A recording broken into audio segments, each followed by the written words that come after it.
Ano gagi, nalimutan ko yung ID ko. Okay, pasok. Patingin. Pasok. Manong guard, is it okay that I go pasok na? I forgot my ID.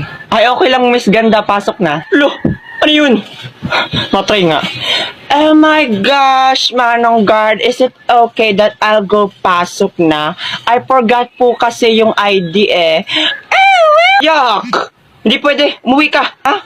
Ay, teka lang, Manong guard, bakit yung isa pinapasok niyo po? First time niya lang daw makalimutan yung ID niya, kaya pinapasok ko na. Oh lol, ay ako nga first time ko lang malimutan yung ID ko. Tapos yun pinapasok mo. Ang sabihin mo maganda lang yun kaya pinapasok mo. Ang harap-harap nito ay mukha namang kargador. Ikaw nga, ikaw babaeng tao mo, mukha kang construction worker. Sa bunganga mo, lumabas ka dyan, babangasan kita. Umuwi ka na, hindi kita papapasukin kahit may ID ka pa. Umanda ka sa akin, ipapakulam kita, buwisit ka. Lumayas ka na, hindi ako natatakot sa'yo. Ang kapal ang mukha nito ay mukha ka namang asong bangaw. Makakarma ka rin, buwisit ka. O, ayan naman, at least hindi ka nakapasok. Manong guard, anong kaguluhan yan?